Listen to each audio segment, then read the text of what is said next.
There is a technique you can use to immediately make things sound more natural in American English pronunciation that a lot of students and English learners are not fully.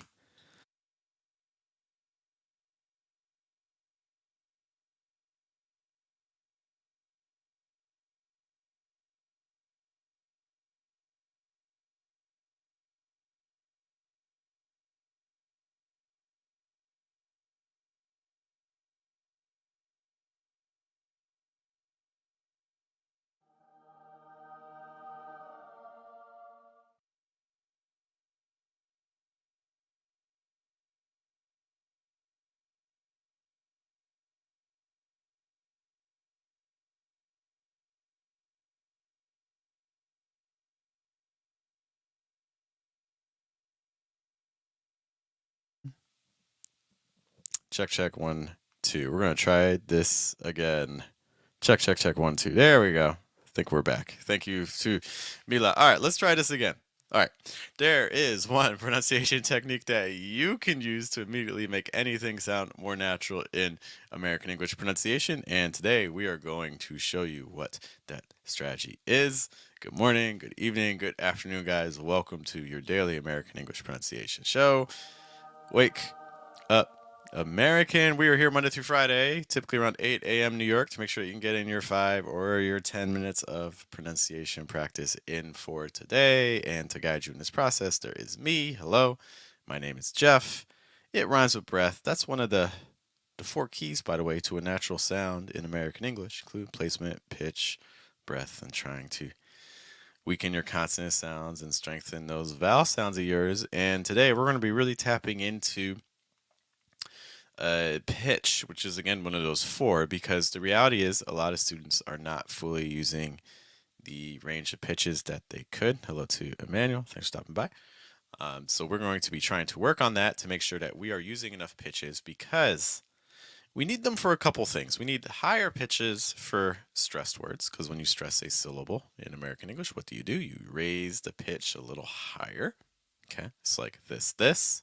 You can hear I stressed the second word. This. Or if I say this, I stress the first word. So higher pitches are really important for indicating stress, but lower pitches are equally important because they show that something is not stressed. So like this. So again, I need that first this to be lower and things like that.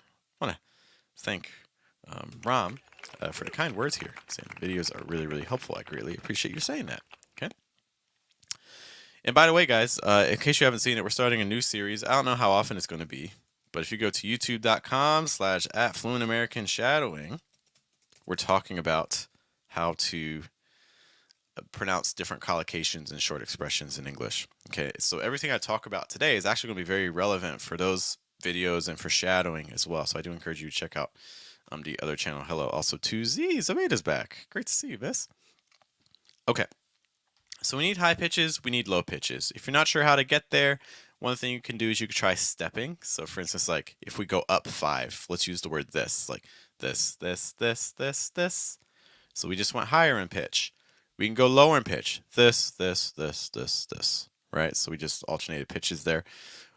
For a lot of students, what we find is that one of those directions tends to be easier than the other. For some people, going higher is easier. For some people, going lower is easier. So you need to see what works best for you. In addition to steps, what you can also do is you can kind of link everything together. So you can do like this, and you can go down this, and things like that. You can also join everything together like this.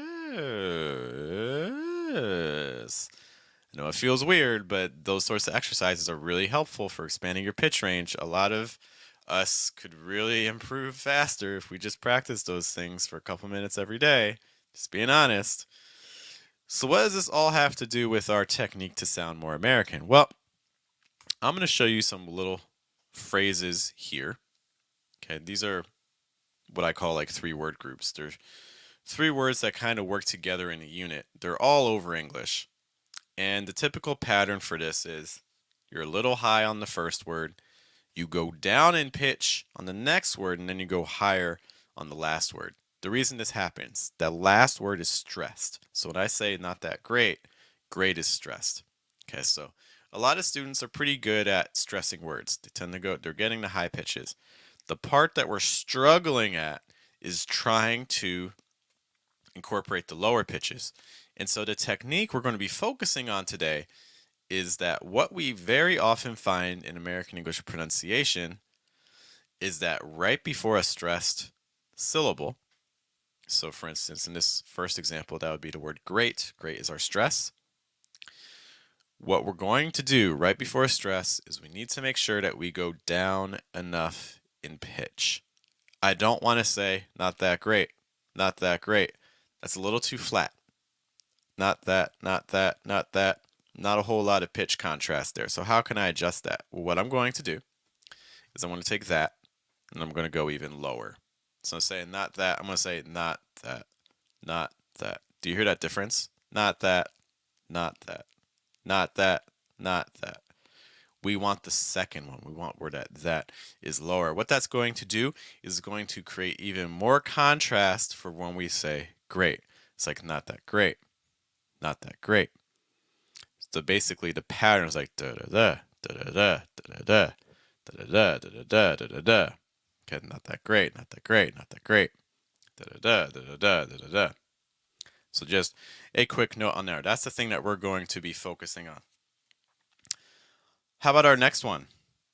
We have this phrase. Take a moment to kind of say it to yourself. How would I say this next group of words? We have really, we have nice, we have day. So if I'm doing this idea, it's going to turn into really nice day, really nice day, really nice day, really nice day, really nice day. Okay? Emmanuel is bringing up the question. There's a phrase. He wants to say great English class. Hey, it's a great English class.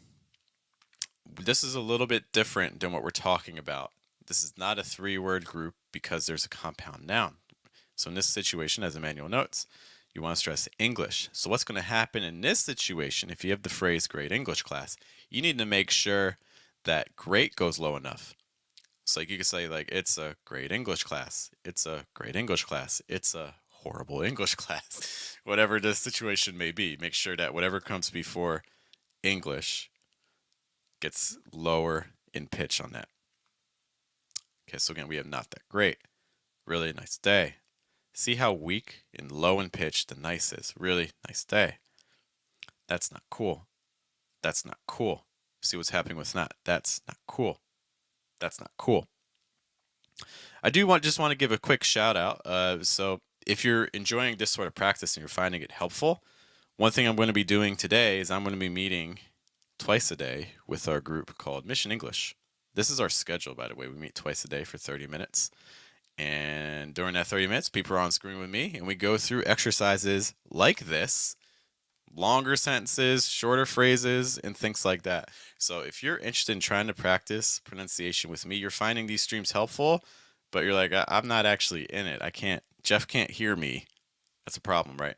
So what you can do is you can go to fluentamerican.com, sign up for Mission English, or if you just want to watch, you find the streams helpful, but you want to just watch, you don't want to actually be on screen, you can actually join our YouTube memberships and get to watch all of our Mission English classes and all of our previous classes as well. So just to note, if you see that join button, that's what you get. If you join our English channel on YouTube, you can watch all our Mission English classes for a way cheaper price.